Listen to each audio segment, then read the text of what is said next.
Hello everyone, now that I have found some footing in Spire 2, I am going to do a few guides for you. In the previous video we have gone over the ascension levels, and in this video we are going to go over the elites. There is one major difference compared to Spire 1. In Spire 1 we would have the Act 1, Act 2 and Act 3. I don't even know their names. I think one of them was called the City, but yeah. I mean, after having played it so much, I just don't know the act names. What is different is that we have two different tile sets, layouts, two different act ones, right? And I am expecting that we will go have two different act twos as well, in the future when the game gets a little more developed, which is pretty nice, right? Because it does change your strategy. So for act one, we have two different areas. One of them is called the overgrowth and the other is called the underdogs. This does get unlocked earlier on. I don't know what the exact unlock is, but you play the game a little and you will have access to underdogs, so you will get either overgrowth or underdogs for your act one. The second act, I believe, is called the hive, and the third act is called glory. They do not have any sort of variance, so in the game there are a total of 12 elites. Why? Because every single act has 3 elites, and the two different layouts actually do have 3 different elites each, so you will have access to 12 elites in the game. However, your run will have access to only 9. You get overgrowth, you will not have access to underdog elites. You get underdogs, you will not have access to overgrowth elites. So another thing that's different from Spire 1, if you are a Spire 1 player. So in Spire 1, I'm sorry, this still didn't go away. So in Spire 1, when you were engaging in elite, so let's say you are an Act 1, right? And in Act 1, you would get one of the Act 1 elites. I shall not name them to not be confusing, but you would get one Act 1 elite, right?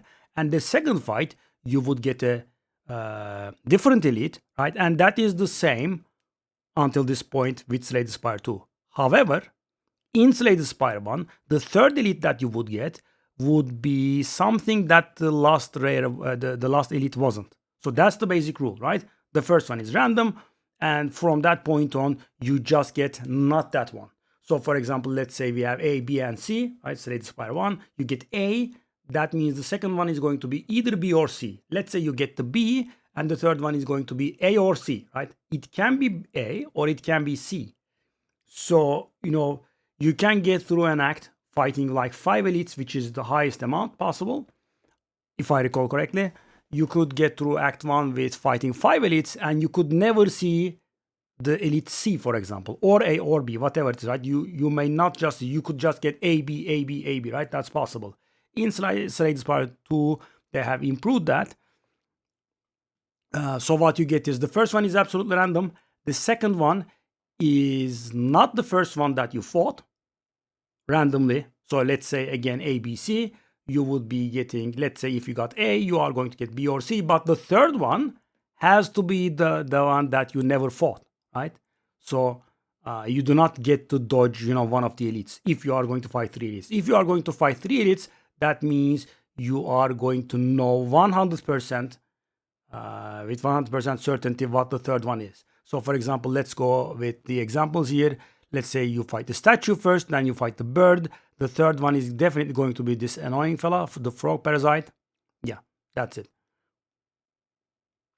So they do not have to be in that order, as I said. The first one will be absolutely random. The second one will be not the first one, randomly selected from the 2. And the third one is going to be the one that you never fought. And then what happens then? Then the cycle starts anew, right? So you get one at random, and then you get one that you never fought. As far as I know, you cannot really fight 6 elites in a single act. 5 is the max on Ascension 1 or higher. So, you cannot get to do 2 cycles. I mean, if you can do 6 elites in an act, you probably will win anyway. So let's go over the elites, right? So that is the preface, right? Let's get into it. So overgrowth elites. Bygone effigy. I'm sure that this guy has slayed a lot of you. This is a damage check. You cannot really tank this guy. I mean, you can a little, but not too much. So the first 2 turns he does nothing, right? And on the third turn he starts swinging at you for 25, and that goes up to 27 in Ascension 9. That is nerfed by 2 damage in the beta branch, which I'm hoping, will be released, sometime before 2030, right? I mean, I am mocking them for, sitting on the beta branch for a very long time. It's getting on my nerves. So yeah, so it's going to be, right now it's 25, and then Ascension 9 27, and when the beta branch comes out, it's going to be 23, normally 25 on Ascension 9.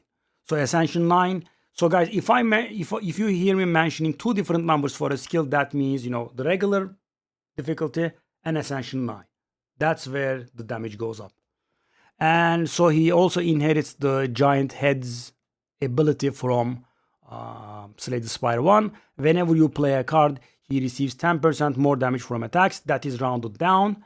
And so that means if you are going to play some utility cards, let's say acrobatics, I don't know, like backflip, whatever it is, right? You play those first, so the slow stacks, so you can deal more damage, right?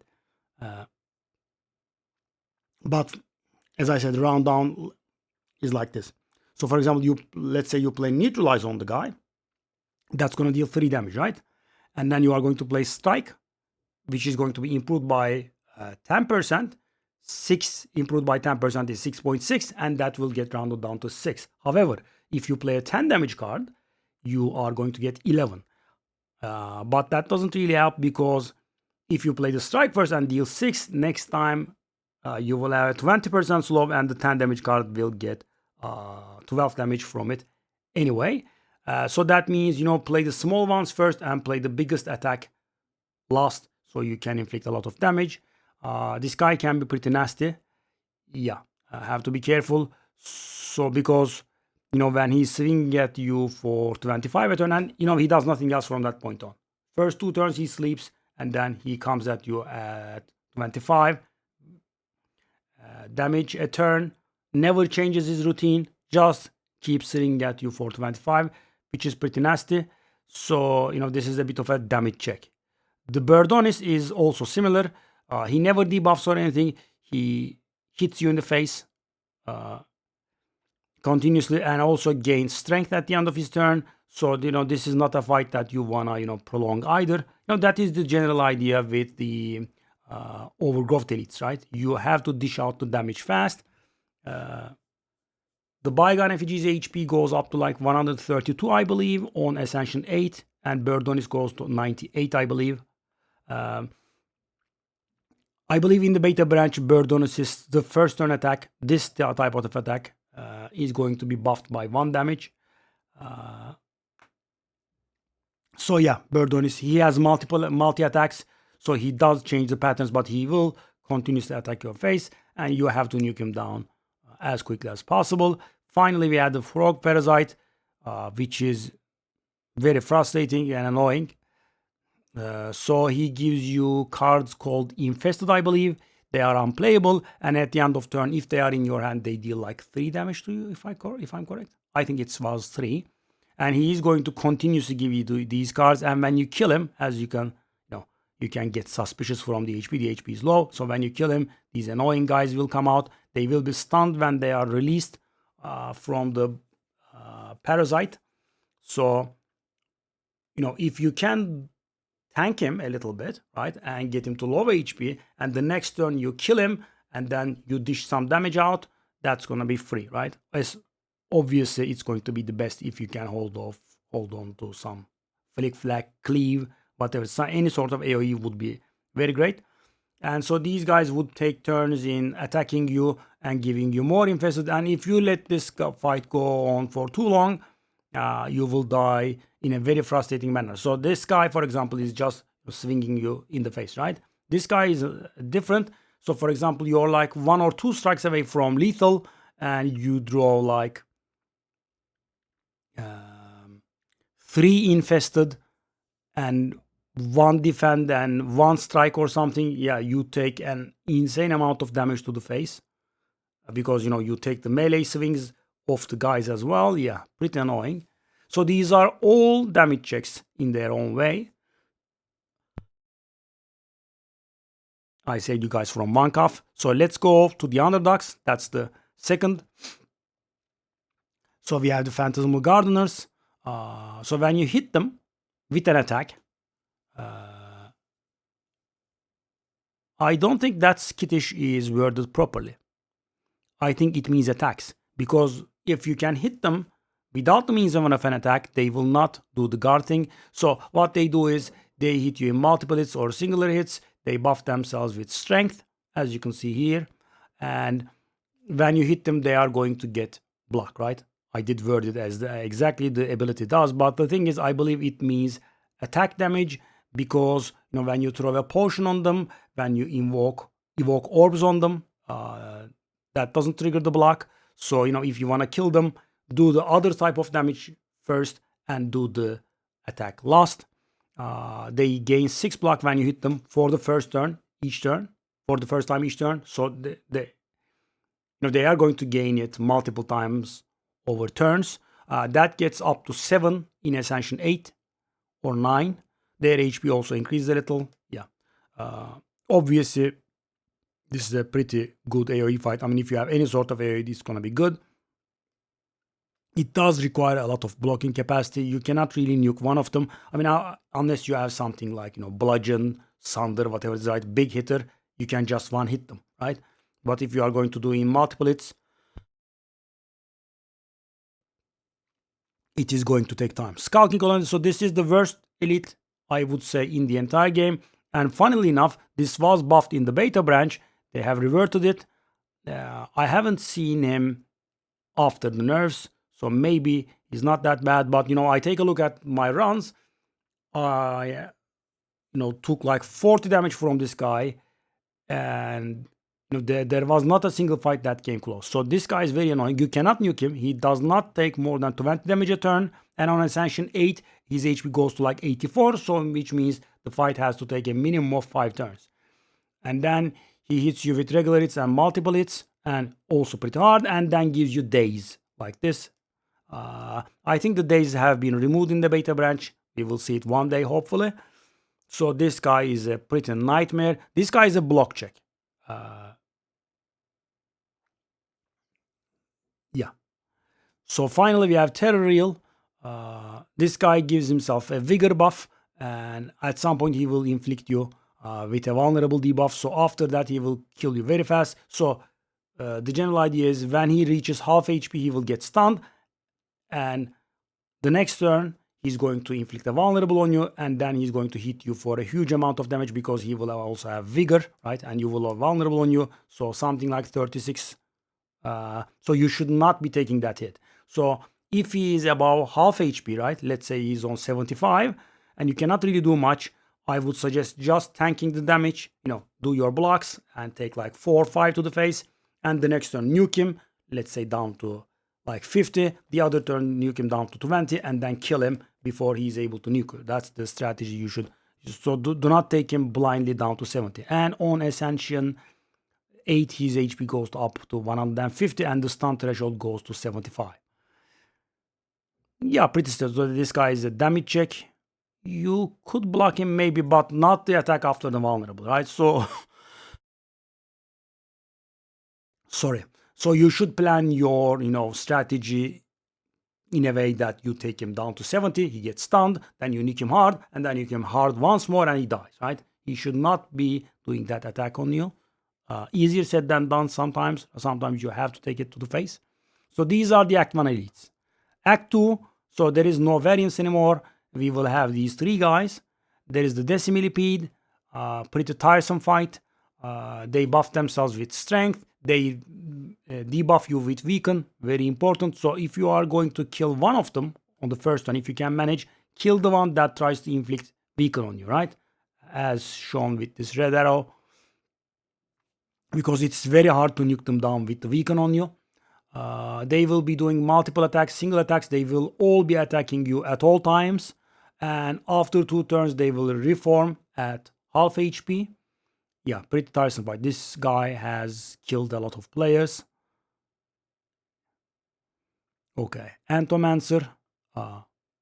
as referred to beekeeper-ish. So he has a very annoying ability on him. When you hit him, and every time that you hit him, so if you have an ability that is like 4 times, he gives you days. And the most frustrating part is that he gives you the days in your draw pile and not your discard pile. So you do not get to go through your deck once before drawing the days. You can immediately draw them, right?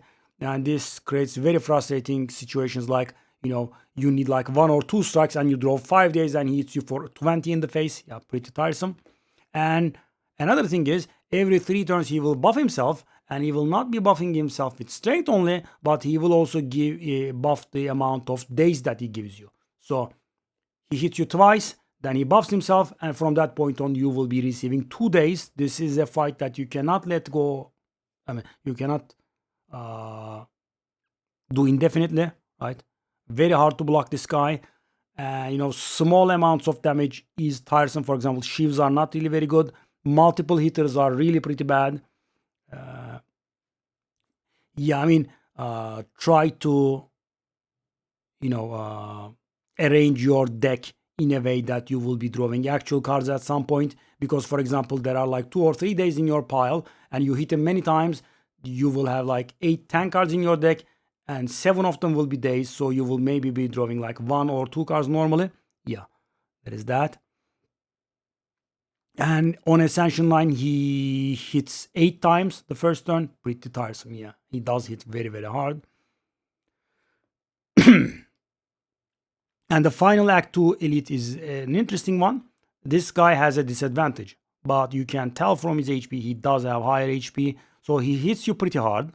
I think he debuffs you every once and then. I think he gives you vulnerable. I could be confusing with the Act 3 guy. He hits you pretty hard. And interesting thing, when you hit him with an attack that is not blocked, you gain an energy. So for example, guys, let's say you have a strike and a shrug it off. You have a defend in your hand and you want to play the defend, but you haven't hit him for the turn. Play that strike because it's going to be literally free, right? You will hit him and you will gain your energy back, and then you will be able to play your defend. But keep in mind, he will buff himself every once in a while. Okay, this guy buffs himself. I remembered. When he buffs himself, he is going to give himself not a very so humble amount of block, like 15 or something. So, your weaker attacks will not go through it, and you will not receive the energy then, right? You will have to do actual damage to him. If it gets blocked, you will not gain the energy. Something to keep in mind, that could kill you, because, if you are going to strategize around getting that energy and you hit him with the strike, you don't gain the energy, you are going to get screwed. So yeah, that was it. This guy does hit pretty hard. And finally, as for Act 3, I would generally suggest avoiding these guys. These guys are run-enders. So, you could get killed by these guys even with a deck that could, finish the run. So you could beat the boss maybe, but you could die to these guys. They are all pretty annoying. I mean, if you are confident you're able to obviously, engage, but, you could do well with, just letting it go. Okay.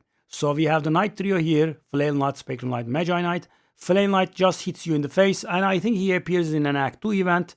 You find a key. If you don't want to give him the key, you can engage him. And if you give him the key, he gives you 100 gold. This is the annoying fella, Spectral Knight. So the first turn that he takes, he debuffs you with all of your cards turning ethereal. What that means is any card in your hand that you don't play will get, exhausted. However, this can help you sometimes. For example, if you are playing a Necrobinder and you have Page Storm that throws you an additional card whenever you draw an ethereal card, is going to draw you a full hand every single time that you draw cards, because, you are drawing full ethereal cards.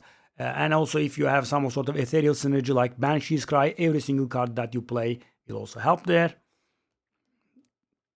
Or, if you are an Ironclad, if you have any sort of exhaust synergies, the cards that are in your hand that at the end of your turn, they will all exhaust, and you will be getting block from Feel No Pain. You will be getting, you will be drawing cards from Dark Embrace, whatever it is, right? And finally, we have this guy, Magi Knight, that's actually pretty much the most dangerous one in here. So what what he does is on the second turn, so on the first turn he hits you like this, right? 6 and blocks, gains block. And the second turn he debuffs you with, canceling all of your upgrades, which can be a run-ender, right? It is very terrible. I mean, imagine you have like Hellraiser, you have Dark Embrace, the stuff that gets cheaper in energy with the upgrades, right? I mean, all upgrades are important, of course, but some upgrades are very, very important if you are suffering for energy, right?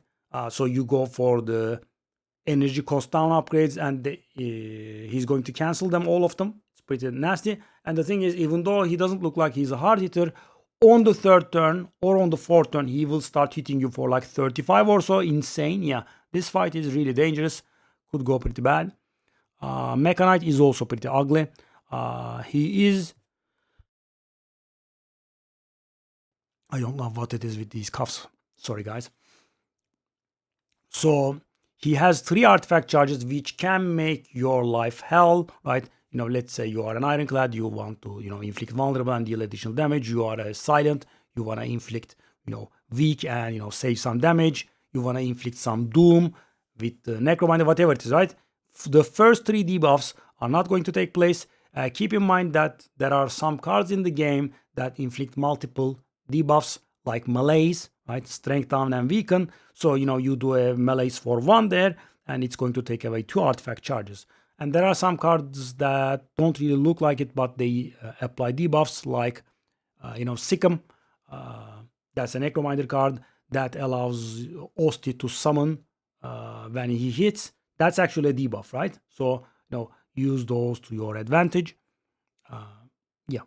And he has a whopping amount of HP, and he will give you 4 burns in your hand. This is pretty annoying, right? 4 burns in your hand on the third turn, I believe. Then he will hit you for 40. Yeah, very dangerous. Have to kill fast. So this guy can end runs. And finally, we have the Soul Nexus. As you can see, decent amount of HP, and he keeps you attacking you. I think he also debuffs you with vulnerable and weak every once and then. Yeah, pretty nasty. Have to kill him fast. So that is the last elite. And